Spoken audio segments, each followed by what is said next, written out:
Spencer Johns is a senior engineer working for the Royal National Lifeboat Institution.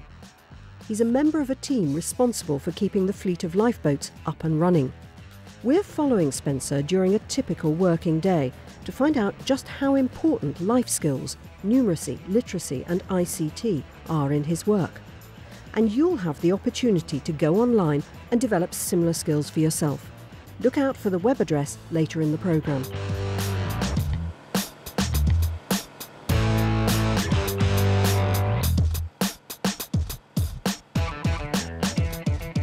My role as an engineer is sorting out mostly any mechanical problems or issues with the existing boats. If we get any problems or faults, we have to sort them out.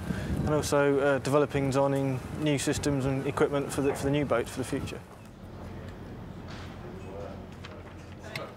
Standard things, I'll come in, switch my computer on, check my emails, check if there's anything new in my intro, any new task, and then I'll actually get on with the next either current task or high priority task that I'm working on for that moment.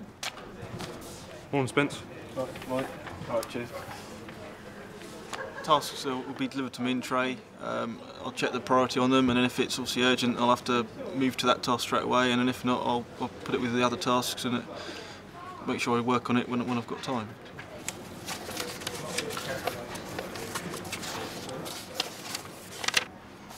Today I've got to start working on a drawing for an engine gauge unit that we need to get fabricated. I've got to go and do a little trial on the aircon control unit, and then later on I've got to go across to one of the boats and just check some of the engine settings with the laptop. His day is split between time in the office and time out on the boats. This morning he's on the new Tamar class. As a boat enthusiast, he's at home surrounded by the advanced technologies buried deep under the deck. Right, this is the new Tamar class lifeboat. It's a state-of-the-art fast slipway boat. This is soon to replace the Tyne class, and I've been responsible for all the mechanical systems on board. One of those systems is a new air conditioning unit for the vessel. And one of the first jobs of the day is to run bench tests on the new unit. As we'll see later, numeracy skills play a big role in this and other aspects of his work on these boats. Mounting this, what I did last time was I put it on the bench. There's some rubber feet in the box. We're just trialling out the new aircon controller and just doing a bit of bench testing, check all the loads are okay before we try and fit it to a boat. This is the first boat we've actually had air conditioning fitted to. Obviously trying to keep the crews as comfortable as possible. So it's a new system, and we're still sort of evaluating it and making sure it does what it says on the tin.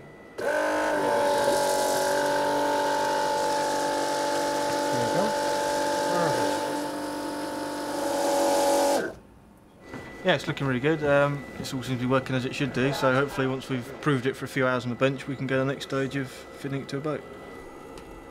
Okay, this is the wheelhouse of the boat. We've got 6 crew normally on board. 5 of those have each got a flat screen to control their relevant systems. And they're all controlled by a tracker ball and mouse, and they can flick from screen to screen to check all the systems are working correctly.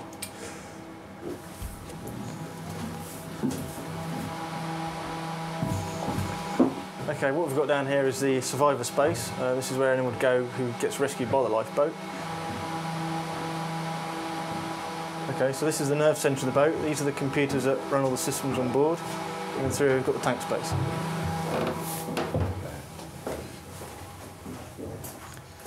Okay, this is the engine room. This is the main power plant of the boat, and we've got 2 1,000 horsepower marine diesel engines.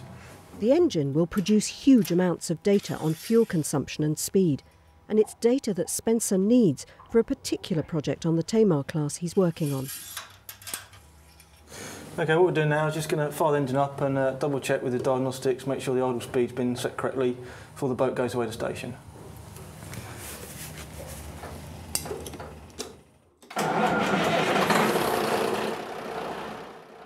When a crew are out in the middle of an Atlantic storm on a rescue mission, this is vital information. They need to know how fast they can travel on the fuel they've got. Spencer's work will tell them. Yeah, all seems okay.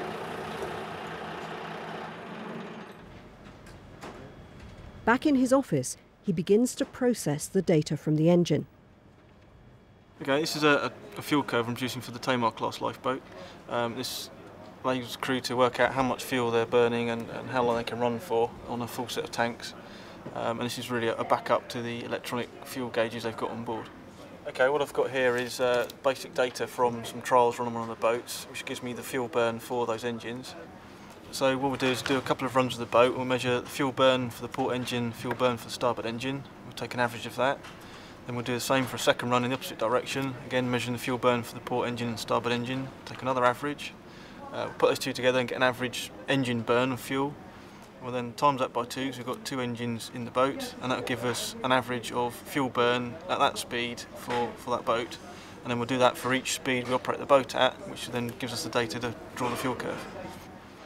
What this curve really does then is enables the crew to work out how far or how long they can travel for at what speed on a full tank of fuel.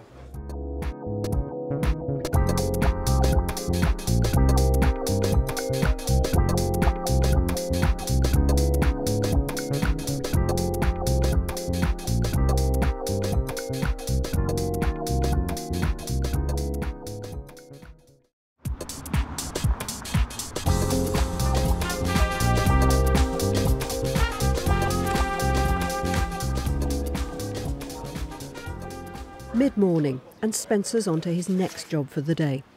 It's one that will test his ICT skills to the full. What I've got here is a remote engine display gauge. It comes from the manufacturer just as a gauge, so in order for the crew to be able to use it, I've got to find an enclosure for it and obviously make it a usable piece of kit. I've got a prototype here, I'm pretty happy with it, so I just need to source a new one online so that we can actually send it out to someone else for them to assemble all the components together. First of all, he takes the gauge across the office to another computer that runs a computer-aided design program.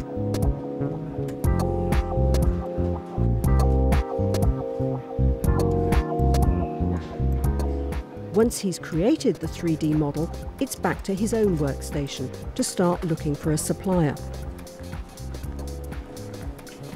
Spencer's using an internet search engine to find a company who can manufacture the component.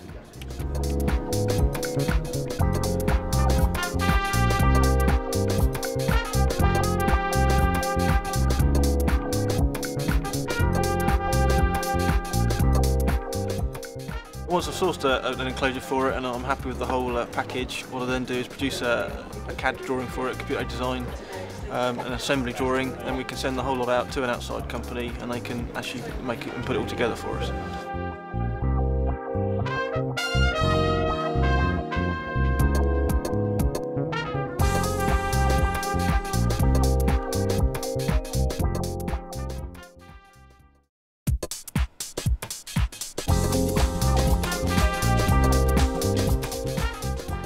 One of the regular tasks of the marine engineer is troubleshooting, sorting out the problems that arise from the boat being on the water.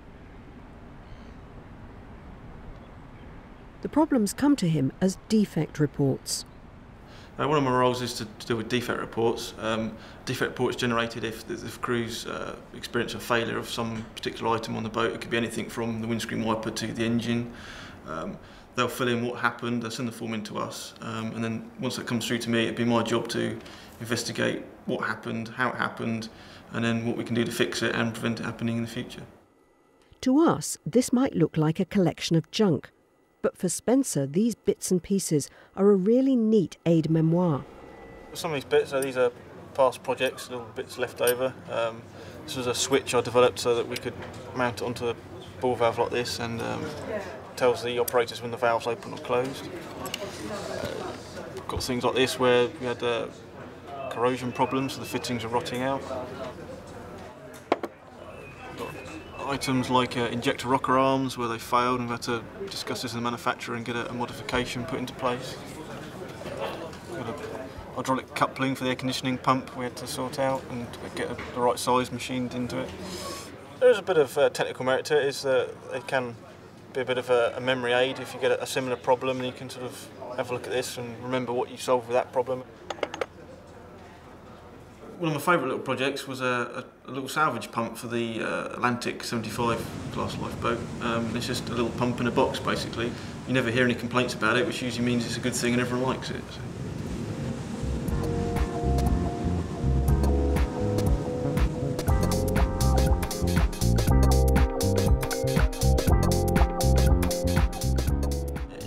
good day you can be out at sea on a boat, you know, sort of nice sunny day, cruising around and doing that as part of your job. And it's not always just sat at your desk, you do get to get out there and actually see the boats themselves.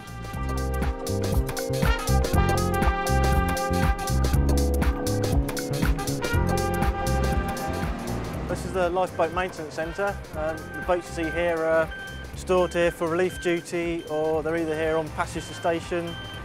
Some may even be here for minor repairs or touch-up, that sort of thing.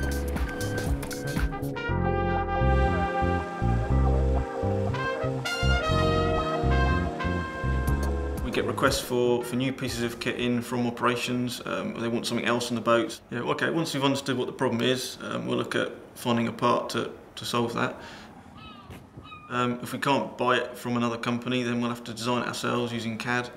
And again, if we can't make it ourselves, then we'll have to go to a company outside that can make it for us, and we'll buy that in and then fit that to the lifeboat. I need to find a replacement for this pump.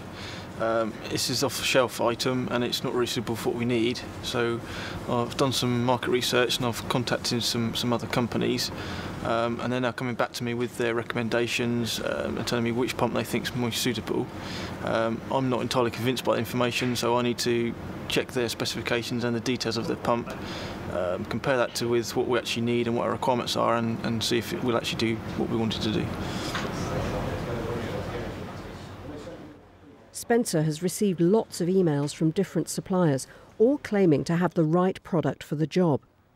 So he needs to use literacy skills to sort out the facts in the product catalogues from the opinions of their marketing departments.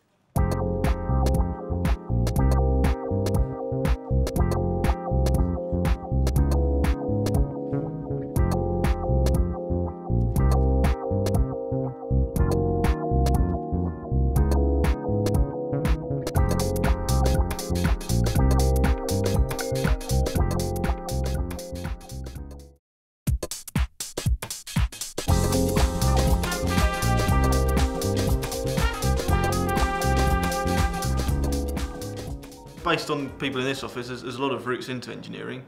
I myself came straight in A-levels and a university degree and got this job. There's other guys that have done BTECs, on-the-job training, day release, that sort of thing.